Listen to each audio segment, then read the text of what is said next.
The manager's son looked down on the janitor on his first day until he discovered who she was. Brandon Miller adjusted his tie for the third time before stepping into the executive elevator at Davis Construction. It was his first day as a financial analyst, a position he'd landed thanks to his father, Richard Miller, the company's general manager. Confidence shone in his eyes as he walked down the mirrored halls of the 20th floor. That's when he spotted the woman in a blue uniform scrubbing the floor of the main hallway. Brandon stopped, watched for a few seconds, and deliberately kicked the bucket of dirty water beside her. The water spilled across the freshly cleaned floor, forming a puddle that spread quickly. "Oops, too bad. You'll have to clean it all over again," he said, smirking with disdain. The woman looked up for the first time. Deborah Wilson was around 50, her brown hair tied back in a simple bun, her eyes carrying a deep sadness. She said nothing, just picked up her rag and started cleaning again. "That's how it's done, son. Got to show who's in charge from day one." His father's voice echoed down the hall. Richard approached with a proud smile, a leather briefcase tucked under his arm. Deborah's hands trembled at the sound of that familiar voice. 25 years had passed, but she would never forget the arrogance in Richard Miller's tone.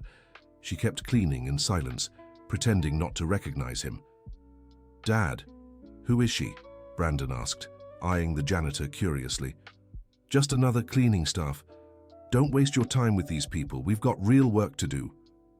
Richard pulled his son by the arm, but not before shooting Deborah an icy glare. For a moment, she was sure he had recognized her too. During lunch in the building's executive dining room, Brandon amused his new colleagues by recounting how he'd put the cleaning lady in her place. The other young executives laughed, but Walter Thompson, a 60-year-old veteran who'd been with the company for 3 decades, looked visibly uncomfortable. "You said she has brown hair and is around 50? Walter interrupted the laughter. "Yeah, why? Do you know her?" Walter didn't answer right away. His expression had completely changed, as if he'd seen a ghost. "Come on, Walter, you look pale," one of the colleagues pressed. "No, it's nothing. Just thought I recognized her from somewhere." At that same moment, in the 10th floor employee restroom, Deborah dialed a number on her old phone with shaky hands. "Hi, Jennifer, it's Mom. He's here just like you said he would be one day, his son. Just like his father, only worse." On the other end of the line, her eldest daughter's worried voice replied, "Mom, are you sure you want to go through with this? We've suffered enough because of that man." "I have to do this, sweetheart. Not just for me, but for all the other women he might have hurt after me." Deborah hung up and went back to work.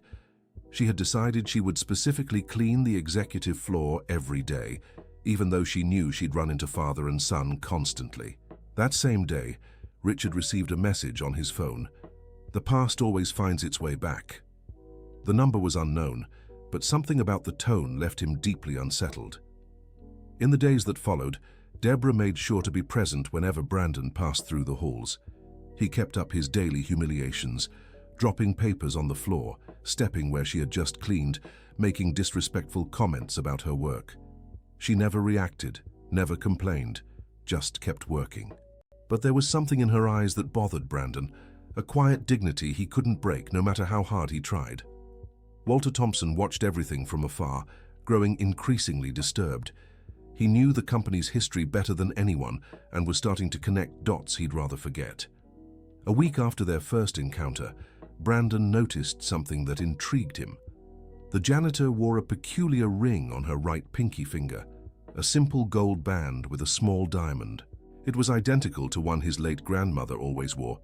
"Dad, do you know the janitor on the 20th floor?" he asked during dinner at home. Richard nearly choked on his wine. "Why do you ask?" "She's wearing a ring just like Grandma's. I thought it was strange."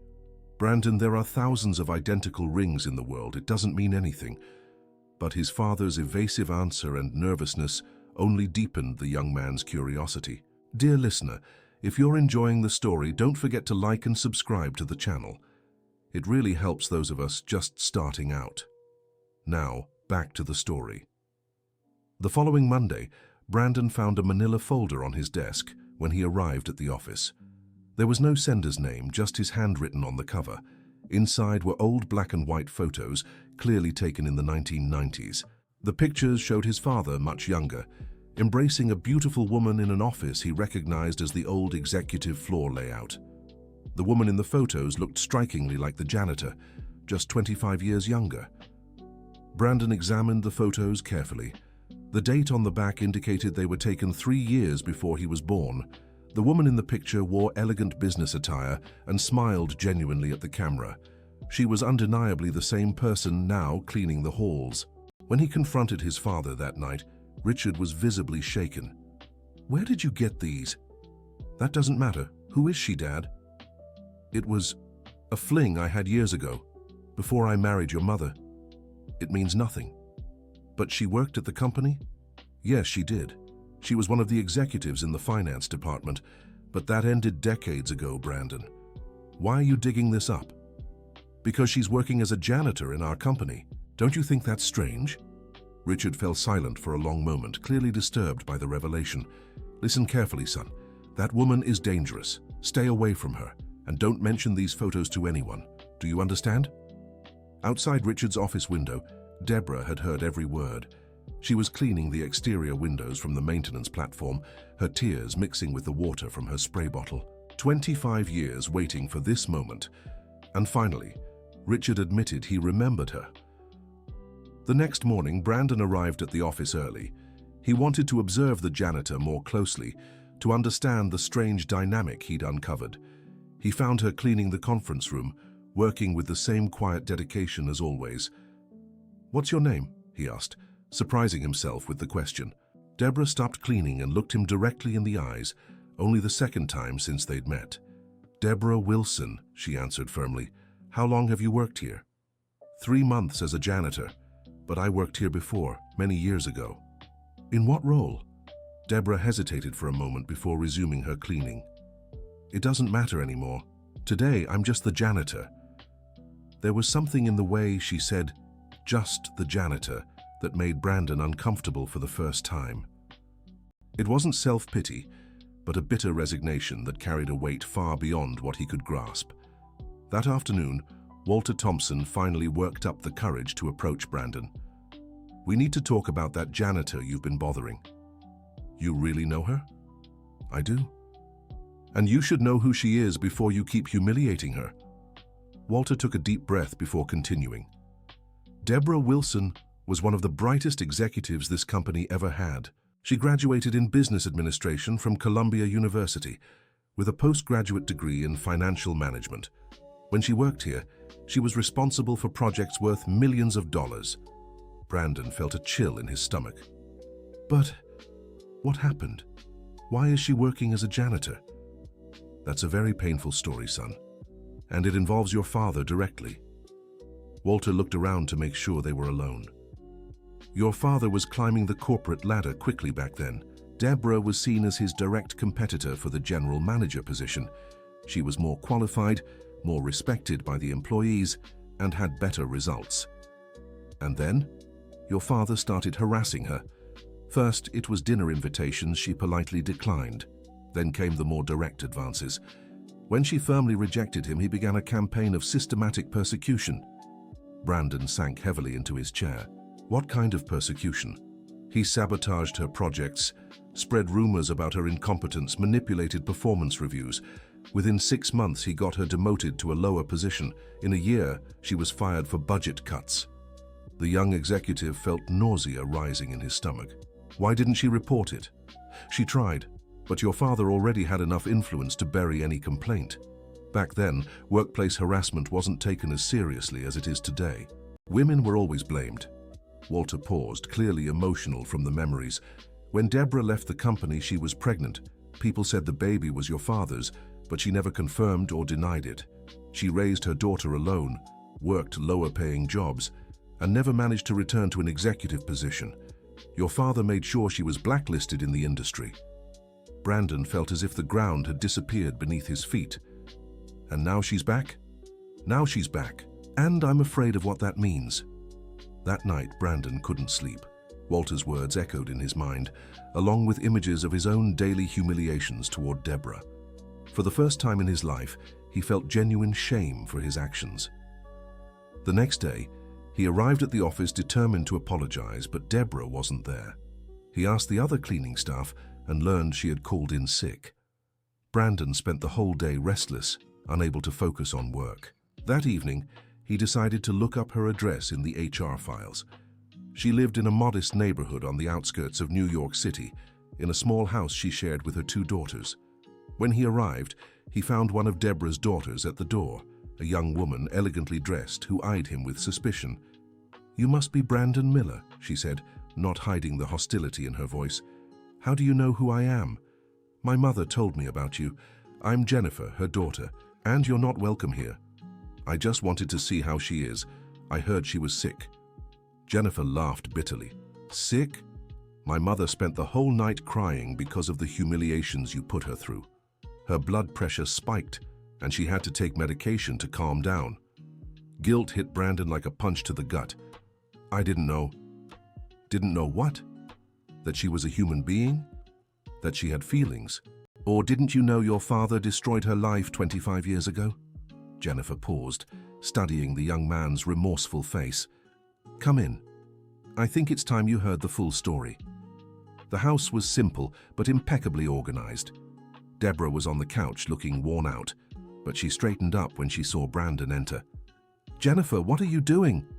"Mom, he needs to know. Everyone needs to know." Jennifer turned to Brandon with a mix of anger and determination. "My mother wasn't just a brilliant executive. She was about to marry the love of her life when your father started harassing her. When she rejected his advances, your father didn't just destroy her career, he spread lies about her getting involved with clients." Deborah tried to interrupt, but Jennifer continued. Her fiancé believed the rumors and called off the wedding. She lost her job, the love of her life and her reputation, all because she refused to give in to your father. "And the pregnancy?" Brandon asked hesitantly. "My younger sister is the daughter of Mom's ex-fiancé. By the time he found out she was pregnant, it was too late. He didn't believe the baby was his because of the lies your father spread." Deborah finally found her voice.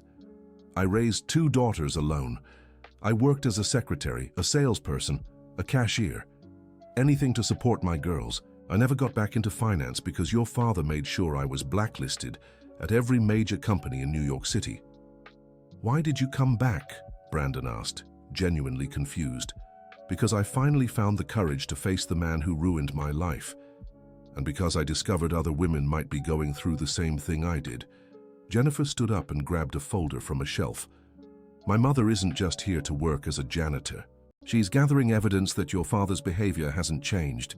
"Evidence?" "In the last 3 months, she's witnessed at least 5 cases of harassment or inappropriate behavior involving your father and female employees. She has recordings, photos, documents." Brandon felt the world spinning around him. "But why didn't she report it?" "Because this time, she wants to be absolutely sure he won't escape unpunished again. And because she found out you were following in your father's footsteps." The silence that followed was heavy and uncomfortable. Brandon looked at Deborah, who watched him with a mix of sadness and resolve. I'm sorry. I had no idea about any of this. If I'd known..." "If you'd known, would it have made a difference?" Deborah asked softly. "Would the fact that I was an executive mean I deserved more respect than any other janitor?" The question hit Brandon hard. He realized his guilt wasn't just for humiliating someone important, but for humiliating anyone at all. "You're right. It wouldn't have made a difference. It was wrong either way." Deborah nodded slowly. "At least you can admit that. Your father never could." Dear listener, if you're enjoying the story, don't forget to like and especially subscribe to the channel. It helps us a lot as we're just starting out. Now, continuing. Brandon left Deborah's house with his mind in turmoil. He drove aimlessly through the streets of New York City, trying to process everything he'd learned. When he finally got home, he found his father watching TV in the living room. "Where were you? I called you several times," Richard said, without taking his eyes off the screen. "I went to see Deborah Wilson." Richard turned off the TV immediately and faced his son with a dark expression. "You did what?" "I talked to her and her daughter. I heard the whole story." "What story?" "Don't pretend you don't know what I'm talking about, Dad. I know what you did to her 25 years ago." Richard stood up slowly, his expression shifting from surprise to anger. "Whatever that woman told you is lies. She's an opportunist trying to tarnish my reputation. They're not lies, and you know it. Walter told me the same version." "Walter? That old man is senile. Don't believe a word he said." Brandon studied his father's face, searching for any sign of remorse or regret. He found none. "Dad, you destroyed an innocent person's life. How do you sleep at night?" "Listen carefully, Brandon. The business world is ruthless. Deborah didn't have what it took to reach the top. I just sped up the inevitable. She rejected your advances, and you retaliated. That's not business, that's cowardice." Richard stepped closer to his son, his voice dropping dangerously low. "You're my son, and your loyalty belongs to me, not to that woman. If you keep this up, you can find another job and another place to live." Brandon felt a mix of anger and disappointment like never before. For the first time, he saw his father for who he truly was. "And if I don't stop? Then you're no son of mine." The coldness in his father's voice made Brandon realize there was no turning back. He had to choose between the comfort of pretending he knew nothing and doing what was right. "Then I guess I'm not your son after all." Brandon left home that night and checked into a hotel. He lay awake for hours, replaying everything that had happened. By morning, he'd made a decision that would change his life forever. He arrived at the office early and sought out Deborah. He found her cleaning the executive bathroom, working with the same quiet dedication as always. "Deborah, I need to talk to you." She stopped cleaning and looked at him cautiously. "I want to help you expose my father. Tell me what we need to do." "Why?" she asked simply. "Because it's the right thing to do, and because I realize I've spent my whole life following the wrong example." Deborah studied him for a long moment. "This could destroy your career. Your father has a lot of influence in this company. My career was built on injustice and favoritism. If it's destroyed for doing the right thing, at least I'll sleep at night." For the first time since they'd met, Deborah smiled at Brandon. "All right. But you need to understand, this won't be easy. Your father will fight with everything he has to protect himself." "I'm ready." Deborah pulled a small digital recorder from her apron pocket. "Then let's start here. This recording is from yesterday, when your father made inappropriate advances toward the new intern in the legal department." Brandon listened with growing horror. His father's voice was unmistakable, as was the threatening tone he used with the young employee. "How many recordings like this do you have?" 15, just from the last 3 months, plus photos and documents proving other misconduct." "How did you get all this?" "When you're invisible as a janitor, people talk in front of you like you don't exist. Executives discuss confidential deals, make inappropriate remarks, reveal things they'd never say in front of other executives." Brandon began to understand the brilliance of Deborah's plan. She had infiltrated the company in the perfect position to gather evidence without raising suspicion. "What do you want to do with this evidence?" "I want to make sure he never harms another woman, and I want every person he's hurt over the years to have a chance to speak." "Everyone." "Your father didn't stop with me, Brandon. Over 25 years, he's hurt at least a dozen women that I've tracked down. Some lost jobs, others were demoted. One even had to move cities." The scale of the problem became clear to Brandon. His father wasn't just a man who'd made a mistake long ago. He was someone who'd made intimidation and harassment a pattern. "How do we proceed?" "First, we make sure we have enough evidence. Then, we present it to the company's board in a way they can't ignore or cover up. What if they try to cover it up anyway? Then we go to the press, and to justice if necessary." In the following days, Brandon worked secretly with Deborah to organize all the evidence. He discovered that Walter was willing to testify about what he had witnessed 25 years earlier.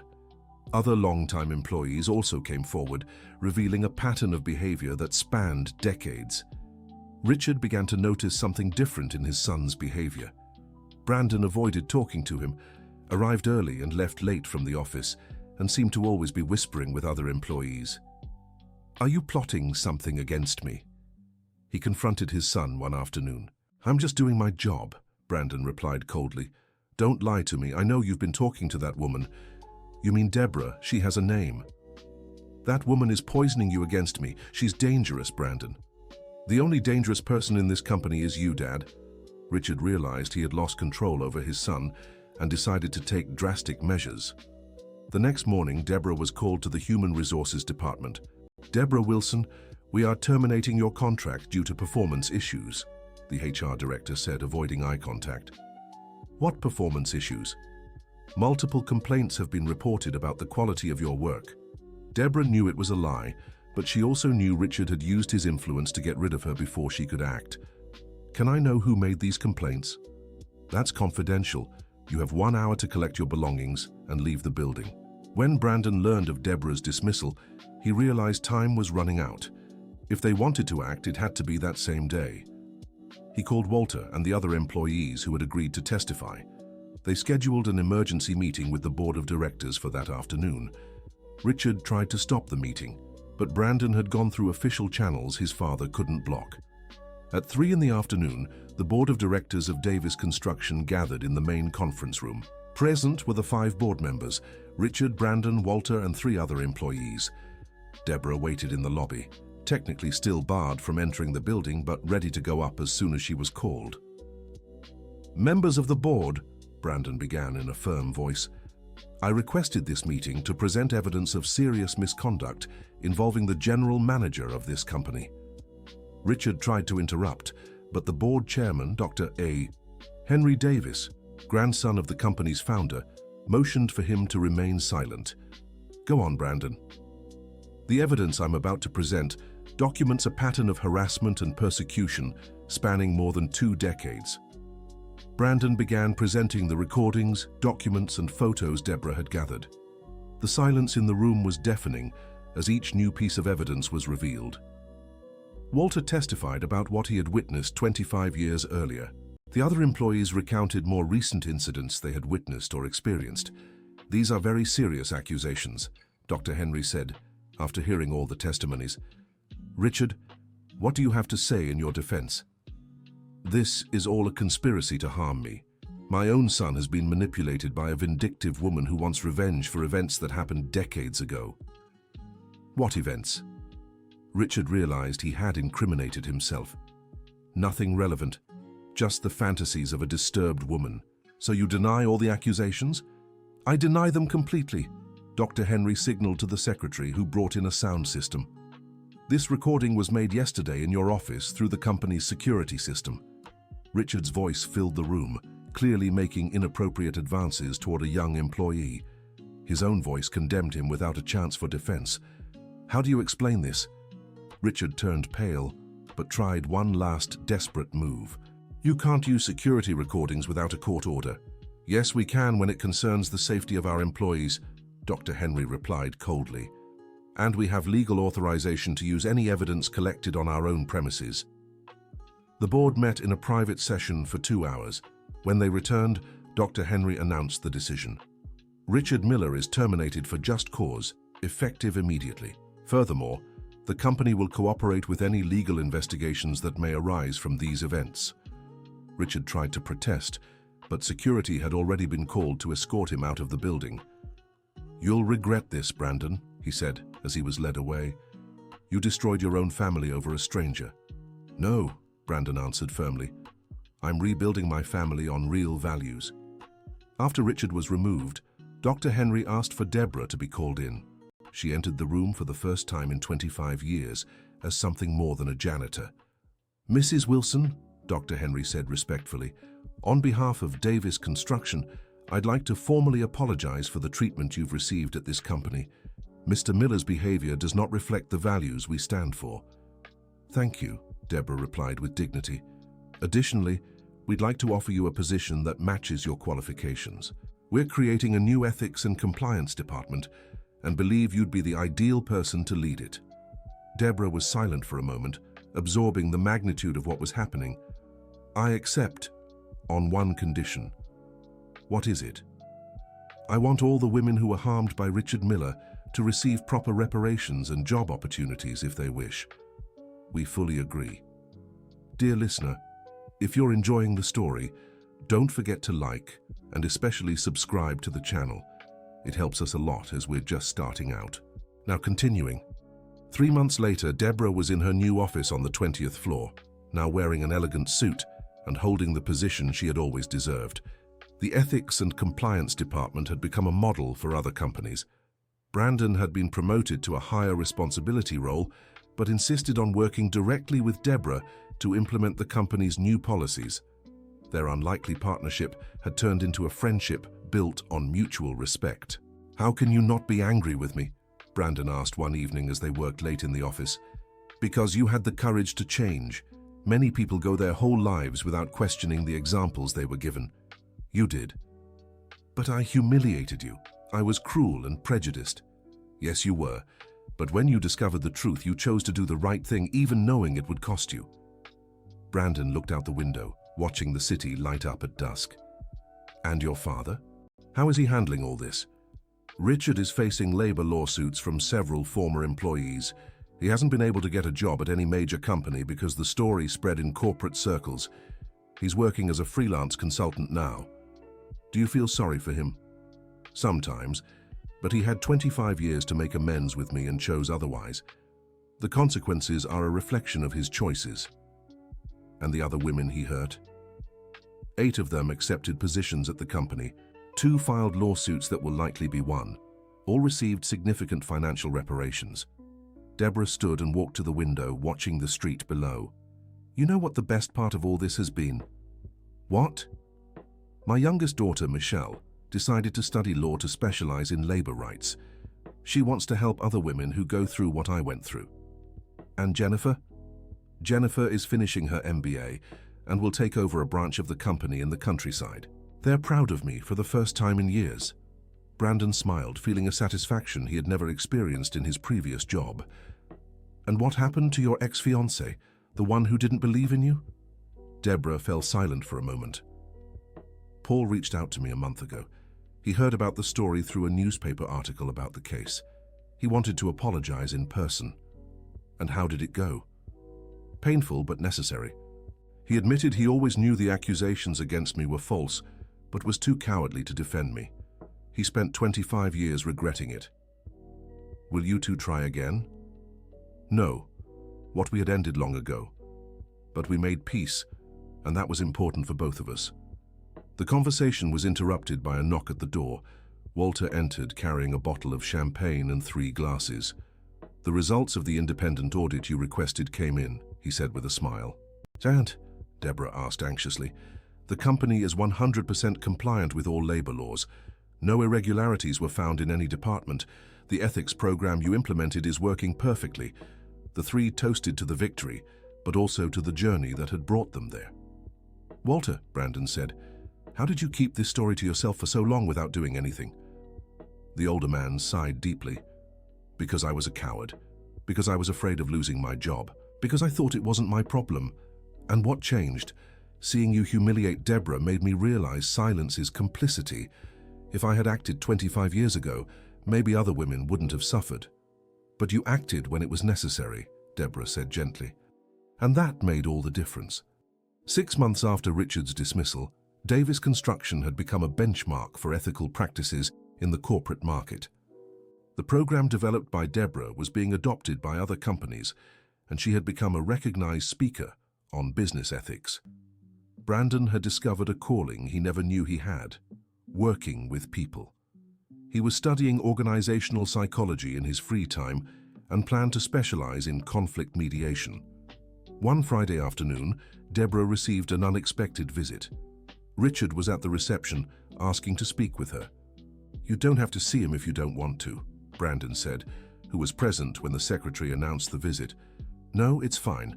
I think it's time we had this conversation." Richard entered the office visibly worn down. He had lost weight, had deep dark circles under his eyes, and seemed to have aged 10 years in just a few months. "Hello, Deborah." "Richard." They looked at each other in silence for a moment. All the intimidating power he once wielded had vanished. "I came to apologize. After 25 years. I know it's too late. I know nothing I say will undo the harm I caused, but I had to try." Deborah gestured for him to sit. "I'm listening." "When you rejected me back then, my ego was bruised. I was used to getting everything I wanted, and your refusal felt like a slap in the face. And that's why you decided to destroy my life. At the time, I didn't think of it as destroying your life. I thought of it as teaching a lesson, showing there were consequences for disrespecting me.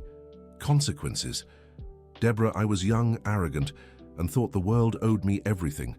I couldn't accept that a woman could be better than me at work and still reject me romantically. Richard paused, clearly struggling with his emotions. When you left the company, I thought I had won. I didn't think about what would happen to you afterward. I didn't care.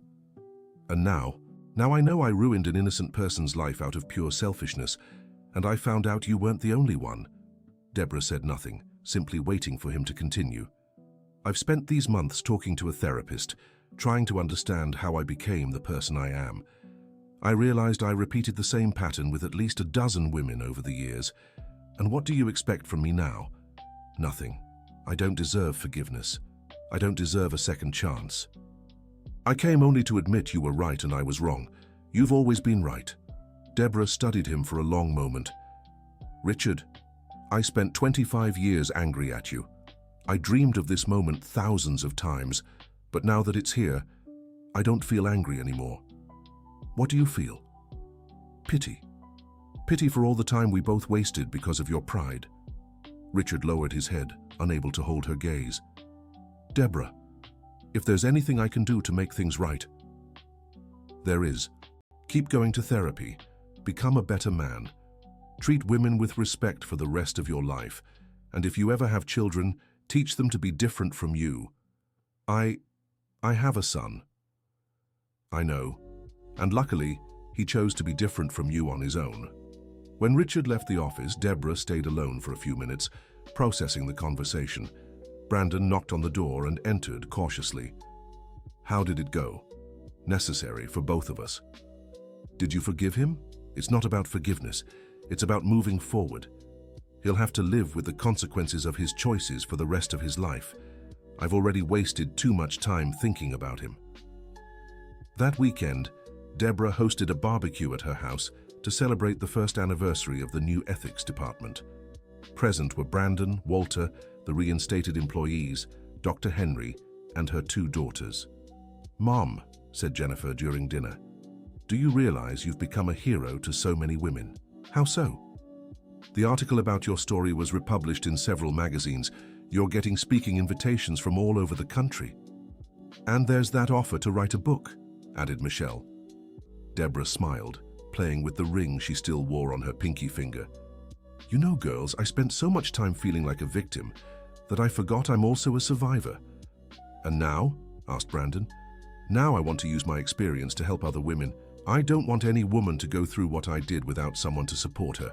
Dr. Henry stood up with a glass in hand.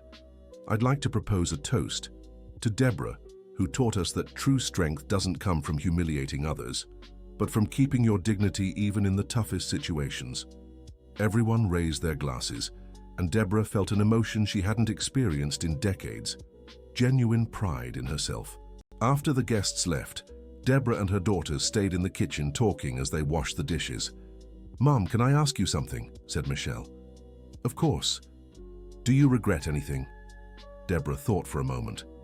I regret taking so long to fight for my rights. I regret accepting being treated like a victim for so long, but I don't regret going back to that company. Why? Because it let me discover I'm stronger than I thought. And because it gave me the chance to turn something bad into something good. Jennifer hugged her mother. You've always been our hero, Mom. Now the rest of the world knows it too. 2 years later, Deborah stood on stage at the largest auditorium in New York City, giving a speech on business ethics to an audience of over 1,000 people. Among them was Brandon, who had become the HR director of Davis Construction. Many people ask me if I'm angry at the man who harmed my career, Deborah said into the microphone. The answer is no.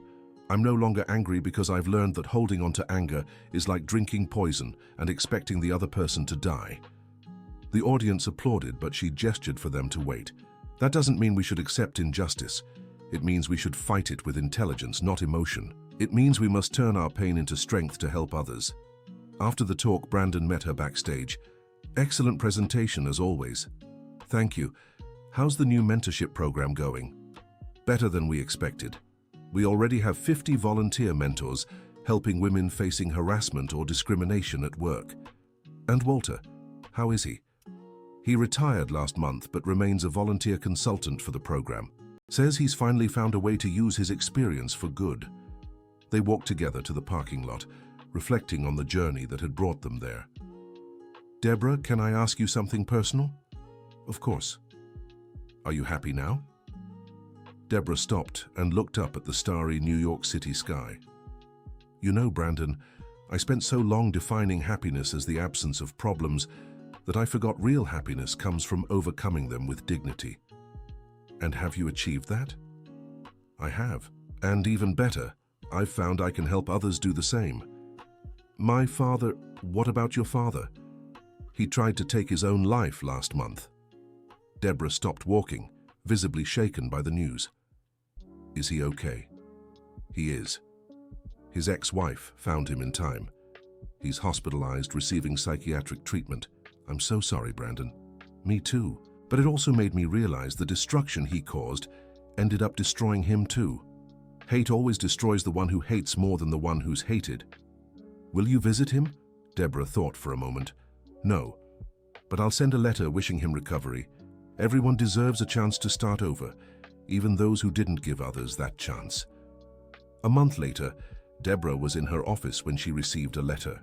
The sender was Richard Miller, writing from the psychiatric hospital where he was staying. Dear Deborah, I know I don't deserve your attention after all I've done, but I needed to write this.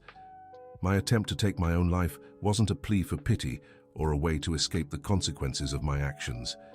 It was the result of finally understanding the true extent of the harm I caused, not just to you, but to so many others. During months of intensive therapy here, I've worked to understand the roots of my behavior.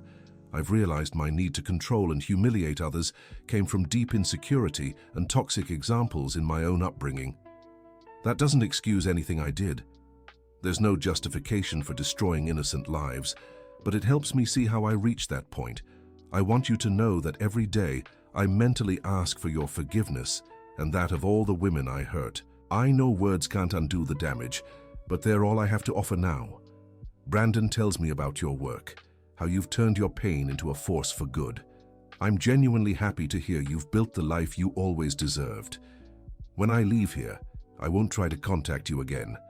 I'll dedicate myself to volunteer work, trying in some small way to give back the good I took from the world. Thank you for being an example of dignity and strength, for teaching me, even as your aggressor, how a person should truly behave, with respect and eternal regret.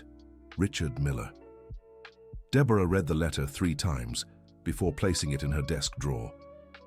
I wouldn't respond, but I'd keep it as a reminder that even the people who hurt us deeply are capable of change when faced with the real consequences of their actions. That afternoon, she had a meeting with a young employee from another company who had sought help through the mentorship program. The young woman, only 23, was facing harassment from her boss and didn't know what to do. I'm afraid to report it and lose my job, the young woman said, tears in her eyes.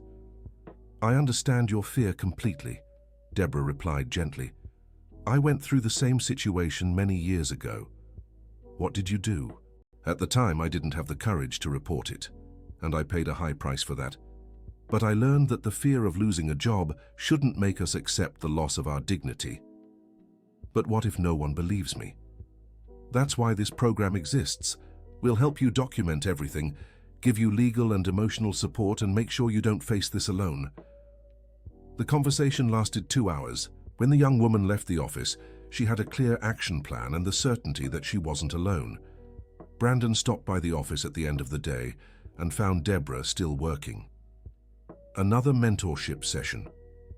Yes, a situation very similar to mine years ago. How does it feel doing this?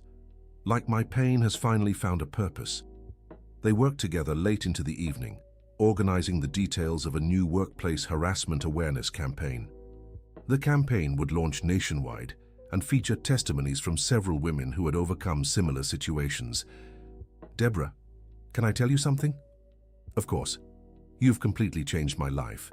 Not only did you teach me to be a better person, but you showed me it's possible to turn injustice into justice. You changed mine too, Brandon. You showed me people can choose to be different from the examples they were given. So what's next? What are your plans for the future? Deborah smiled, looking at the photos on her office wall. Her daughters graduating, women she had helped, moments of professional victory she never imagined she'd experience again. I want to expand the program to other cities. I don't want any woman in the United States to go through what I did without support, and I want to write that book my daughters keep insisting on. About your story? About transformation. About how we can choose to grow from our scars instead of being defined by them. 3 years after it all began, Davis Construction had become the first American company to receive international certification in ethical practices. The program Deborah created had been adopted by over 100 companies across the country. One Monday morning, Deborah arrived at the office to find a surprise waiting for her. On her desk was a copy of her newly published book, From Janitor to Leader, A Journey of Dignity and Transformation. Alongside it was a letter from Dr. Henry. Dear Deborah, I wanted to be the first to congratulate you on the book's release. I read the copy you sent me and can honestly say it's a work that will inspire thousands of women. I also wanted to officially inform you that the board has approved your promotion to Director of Human Development. You'll now oversee not just the ethics program, but all policies related to employee well-being. Additionally, we have a special proposal. The company would like to sponsor the creation of an institute in your name, dedicated solely to combating workplace harassment and supporting women in vulnerable professional situations. I know when you returned to this company as a janitor, you had specific goals. I believe you've not only achieved them, but surpassed them in extraordinary ways. Congratulations on your journey, and for teaching us that true leadership doesn't come from titles, but from character. With admiration, Dr. Henry Davis. Deborah held the book with slightly trembling hands. On the cover was a photo of her in the office, smiling confidently, but on the back cover was an old picture, her at 25, on the day she was fired, carrying a small box with her personal belongings. The contrast between the two images told the whole story. Brandon walked into the office carrying a bouquet of flowers. "Congratulations, Director Wilson," he said with a smile. "I still can't believe we made it this far." "You made it this far. I was just lucky enough to learn from you." "No, Brandon, we made it together. You chose to do the right thing when you could have taken the easy way out." They were interrupted by a knock at the door. Walter entered, holding a bottle of champagne and 3 glasses. "I couldn't miss the celebration," said the older man, who, despite being retired, still visited the company as a volunteer. "Walter, you didn't have to." "Oh, but I did. You two taught me it's never too late to do the right thing.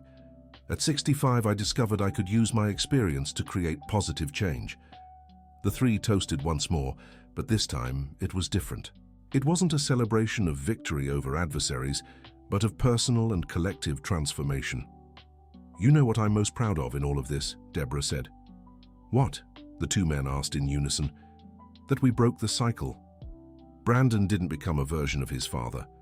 Walter learned his voice could make a difference. And I learned the past doesn't define the future, and the next generations. The next generations will inherit a world where situations like the one I lived through are increasingly rare, where women have support to speak out against abuse, where men are taught from an early age to respect and value women." That afternoon, Deborah was visited by her 2 daughters, who wanted to celebrate the launch of their mother's book. "Mom," Jennifer said, "do you have any idea the impact your story is having?" "What do you mean?" "The book is already being translated into 5 languages. You've received invitations to speak in 12 countries. And most importantly, hundreds of women are writing to say your story gave them the courage to face similar situations." Michelle showed her phone to her mother. "Look at this. It's a messenger group called Deborah's Warriors. There are over 5,000 women sharing experiences and supporting each other." Deborah was moved as she read the messages of support and inspiration from women across the country. "Do you realize this means our pain wasn't in vain?" she said, tears in her eyes. "Your pain was never in vain, Mom," Jennifer replied. "It made you stronger, and now it's strengthening other women too." "And there's one more thing," Michelle added with a mischievous smile. "What?" Paul reached out to me. He said he'd like to talk to you. Deborah was surprised. She hadn't spoken to her ex-fiancé since that painful conversation months ago. What does he want? He didn't say. He just asked me to see if you'd agree to have dinner with him. What do you two think? We think you should decide based on how you feel, not what we think, Jennifer wisely replied. That night, Deborah called Paul. Hi, Paul. I heard you wanted to talk to me. Hi, Deborah. Thanks for calling. I read your book. And it made me realize things about myself I didn't want to admit. Not just about how I betrayed you back then, but about how I've lived my life since. What do you mean? Deborah, I never forgave myself for believing the lies about you. These past 25 years have been constant self-punishment. I've never been able to commit to anyone seriously because I always compared them to you. Deborah fell silent, processing his words. I'm not asking for a second romantic chance, Paul continued. I know that time has passed. I'm asking for the chance to at least be your friend, to be part of your life in some positive way. Paul, I've rebuilt my life. I don't hold any grudges against you, but I also can't just pretend the last 25 years never happened. I know. I just wanted you to know that I've always loved you, and I'm proud of the strong woman you've become. Thank you. That means a lot to me. Can we at least try to be friends? Deborah thought for a moment. We can try, but slowly. A lot has changed, Paul. I know, and maybe that's good for both of us. 6 months later, Deborah was at the New York City airport, boarding her first international speaking engagement. Paul was there to say goodbye, no longer as a lost love, but as a genuine friend who had found peace in supporting her successes. You'll do great, he said, hugging her gently. Thank you for being here and for becoming the person you are today. Thank you for teaching me that change is possible, even after so much time. On the plane, Deborah looked out the window as New York City faded below. In her bag was a schedule packed with commitments, speeches at universities, meetings with NGOs, gatherings with female executives from various countries. But she also carried something far more valuable, the certainty that she had turned her pain into purpose, her experience into wisdom, and her story into inspiration for thousands of other women. As the plane finally took off, Deborah smiled to herself. The girl who had once been humiliated and belittled for refusing harassment was now flying across the world as one of the most respected voices for women's rights in the workplace. The janitor who had cleaned corporate hallways had become the executive changing the corporate culture of the country. And most importantly, she had discovered that true victory wasn't in destroying those who had hurt her, but in building a world where other women wouldn't have to suffer the same way. Down below in New York City, Brandon was in his office working on the annual ethics program report. The statistics showed the measurable impact they had made. Harassment complaints had risen by 300%, indicating women were finding the courage to speak up, but confirmed cases had dropped by 70%, proving preventive education was working. Walter spent his days consulting other companies that wanted to implement similar programs. At 67, he had found a new calling and a renewed energy. And Richard Miller was volunteering at a shelter for victims of domestic violence, using his own experience to educate men about the harm caused by abusive behavior. It wasn't full redemption, but it was a start. The story had ended not with revenge or punishment, but with transformation and growth for everyone involved. End of story. Now tell me, what did you think of this story of overcoming and transformation? Do you believe Deborah made the right choices in choosing justice over revenge? Share your thoughts in the comments and let us know if you know someone who has faced similar situations. Don't forget to like and subscribe to the channel so you don't miss other inspiring stories like this one.